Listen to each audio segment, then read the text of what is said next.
Fala, jovens! Tudo bem com vocês? Luciano Filho aqui.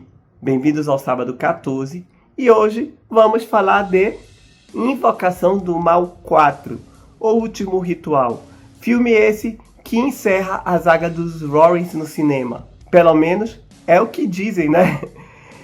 Então assim, eu não vou falar de spoilers, tá? Esse vídeo vai ser bem tranquilo para quem ainda não viu, até porque o filme foi lançado hoje. Eu acabei de chegar do cinema, então eu quero fazer a crítica enquanto tá tudo fresco na cabeça, tá? Mas eu vou fazer pequenos stories, dando a minha opinião com um pouco mais de spoilers mais pra frente, tá bom? Então assim, o filme segue Ed, Lorraine e Warren em mais uma investigação, dessa vez focando na história dos Smooths, que é uma família que estava sofrendo ali com assombrações na sua casa. E olha, gente, é muito difícil falar desse filme sem dar muitos spoilers, viu? Mas beleza, bora lá.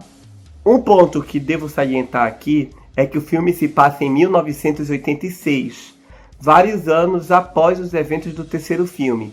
E aqui os Warren já estão um pouco mais de idosos, um pouco mais de idade, e a filha deles, a Judy, já é uma moça, já é uma mulher, não é mais uma criança como a gente viu nos filmes anteriores.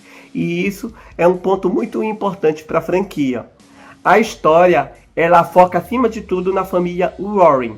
E a gente vê um pouco mais de camadas com relação ao relacionamento, não só do Ed com a Lorraine, mas dos dois com a filha Judy. E tudo isso é feito de uma forma bem fluida. Então a gente acompanha tudo com calma, vê um pouco da história, vê o passo a passo. E isso é bom, porque ajuda a gente a se conectar com os personagens.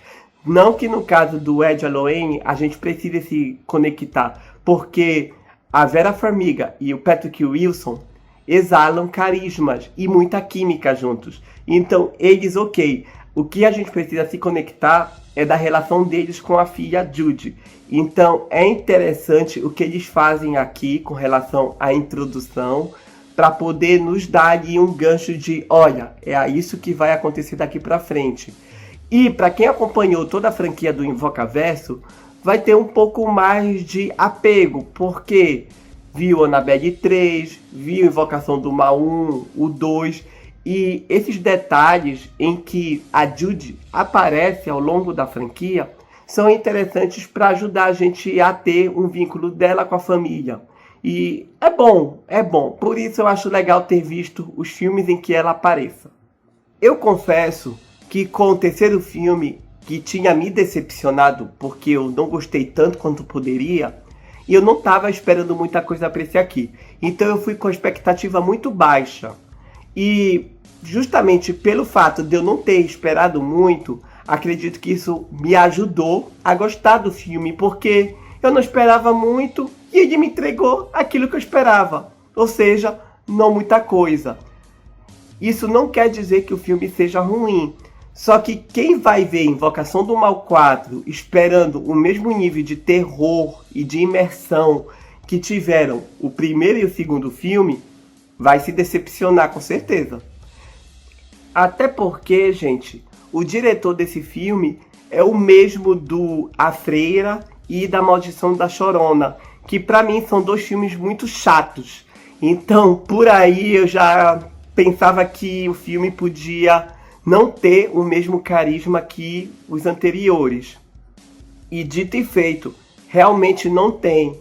Invocação do Mal 1 e 2 são muito melhores. Porém, eu achei esse aqui melhor que o 3, que pra mim, além de ser uma decepção, foi uma grande perda de oportunidade. Haja visto que a história do 3 é melhor que essa aqui. Só que aqui eu acredito que eles conseguiram fazer de uma forma melhor a história, né? Sobre as entidades do filme, eu acredito que faltou. Eu acredito que nessa parte também teve uma pequena falta de criatividade e oportunidade perdida. Porque isso é na história, tá? Não tem spoilers. Existem 3 entidades na casa. Então eu acredito que eles podiam brincar com isso das entidades, mostrar um pouco mais de variações, quem são essas entidades.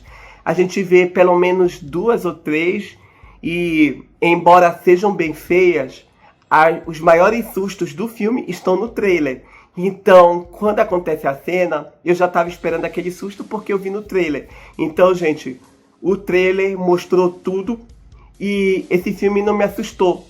Isso eu comparei com Invocação do Mal 2, porque foi a primeira Invocação que eu vi no cinema, foi o 2.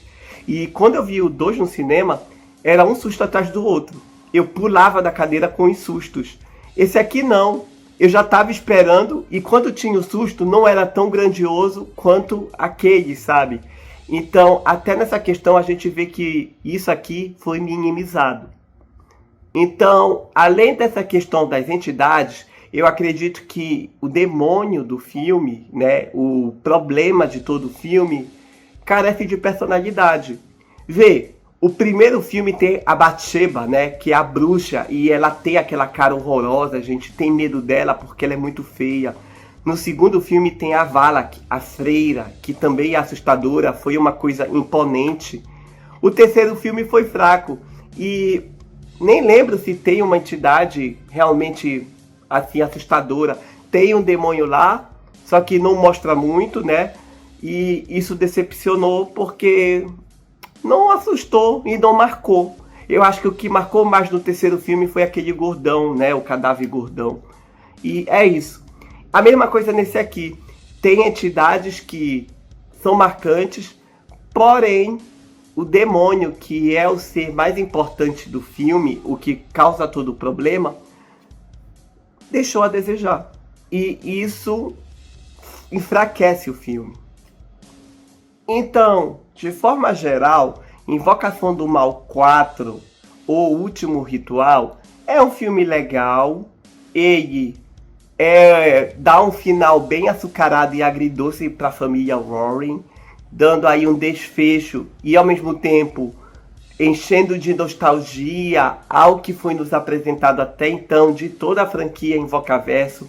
Quem viu, por exemplo, Annabelle 2 vai pegar uma referência aqui. Quem viu Invocação do Mal 1 vai pegar 2, vai pegar... Então, se tu viu toda a franquia Invocaverso, tu vai sentir leves referências. Principalmente no final, que quando tava acabando o filme, eu falei, olha, não acredito, que legal, sabe? Então, tem esses momentos bem açucarados ao longo do filme, principalmente no final, que vai fazer nós, fãs da franquia, rir.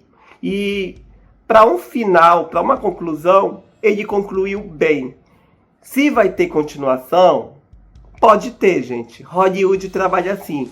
E, pelo visto, esse filme vai ser um sucesso. Pode ter continuação. Por exemplo, Invocação do Mal 5. Queremos isso? Eu acho que não. O filme, ele é bem fechadinho, ele dá uma história coesa. Então, não acredito que precise de uma continuação, apesar dele ter gancho para isso, de uma forma bem curiosa. Não posso falar muito para evitar spoilers, mas é ok.